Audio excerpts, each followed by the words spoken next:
ক্ষুদত্ত বাঘের ল্যাঞ্জা দিয়ে কান সতি চুল কয়, কিন্তু এই ক্ষুদত্ত বাঘের থাবাটা কিন্তু খুব ভয়াবহ হয়। আসলে দেখেন, অটোরিক্সা আওয়ামী লীগ সরকার 2013 সালে বাংলাদেশ আনছিল। যে ব্যাট প্যাটেল চালিত রিক্সার কারণে যারা ড্রাইভার আছে বিভিন্ন রকম শারীরিকভাবে সমস্যা হয়, এই জন্য এই দেশ আপডেট করার জন্য অটোরিক্সা আনছিল। কিন্তু তৎকালীন সময় ঢাকা শহরে প্রধান সড়কগুলো চলার কারণে তীব্র যানজটের সৃষ্টি হয়। পরে সরকার সিদ্ধান্ত নিতে বাধ্য হয় যে অটোরিক্সা চলবো না। কিন্তু তখন বিভিন্ন রাজনৈতিক দলের ছত্রছায়ায়, নেতাদের ছত্রছায়ায়, টাকার বিনিময়ে ঢাকা শহরে অলিগলিতে চলছে এবং পুলিশের ছত্রছায়ায়। তারপরে আবার সিদ্ধান্ত নিল যে অটোরিক্সা বন্ধ। 21 সালে স্বরাষ্ট্রমন্ত্রী নিজে সিদ্ধান্ত দিল।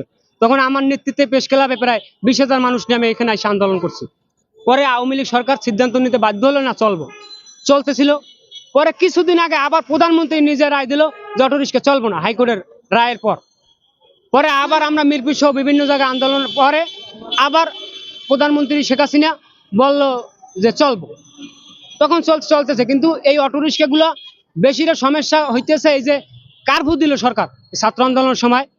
কারফিউর ভিতরে দেখেন প্রশাসন তো ছাত্রকে দমন করার জন্য ব্যস্ত ছিল, তখন আর এই অটোরিক্সার দিকে খেয়াল ছিল না, এরা প্রধান সড়কে চলাচল শুরু করলো। এর কারণে এই যানজটের সৃষ্টি হয়। কিন্তু এই পরশু দিনকে হাইকোর্ট থেকে রায় দিল যে অটোরিক্সা, ব্যাটারি চালিত রিক্সা ঢাকার মহানগরের ভিতরে চলবো না। কিন্তু এটা কোন সিদ্ধান্তে? স্বাধীনতা 53 বছর বাংলাদেশে পার হয়েছে, এখন পর্যন্ত কোন সরকার বেকারত্ব সমাধান দিতে পারেননি। আপনারা হুটহাট করে এই ঢাকা শহরে 6 লক্ষের উপরে অটোরিক্সা শ্রমিক আছে, এদেরকে আপনারা বেকারত্বর লুকমা উপহার দিচ্ছেন, কোন যোগ্যতা বলে দিচ্ছেন? এটা তো আমার বোধগম্য হয় না। এখানে যদি যানজট সৃষ্টি হয়, আমাদের সাথে ট্রাফিক বিভাগ বসে, ট্রাফিক বিভাগের লোকজন বসে আমাদেরকে রুট ম্যাপ দিব যে ঢাকা শহরে যে সমস্ত অলিগলিগুলো আছে ওখানে চলুক। কিন্তু এই অটোরিক্সার বিনিময়ে যে ক্ষতি হচ্ছে না, যারা নিম্ন আয়ের মানুষ তাদেরকে উপকার হচ্ছে। যেখানে পেট্রোল চালিত রিক্সা ভাড়া 100 টাকা, সে জায়গায় অটোরিক্সা যাইতে পারতেছে 40 টাকা, এখান থেকে উপকার। তারা বলতেছে অ্যাক্সিডেন্ট হইতেছে।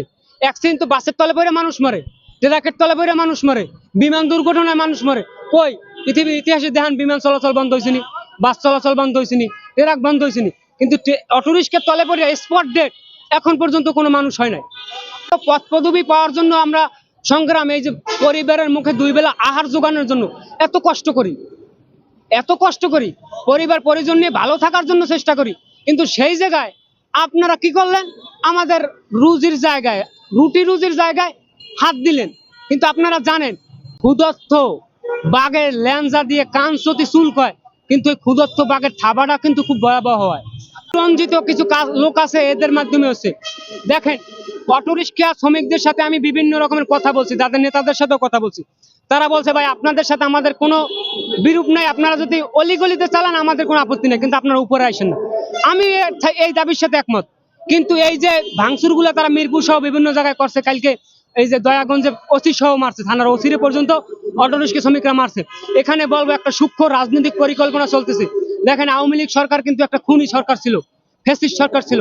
এরা কিন্তু দেশ থেকে পলায়ন করছে, কিন্তু তাদের যে চেলাবেলা আছে, এরা এই আন্দোলনের ভিতরে ঢুকা বিভিন্ন রকমের ওই সহিংসতা করতেছে।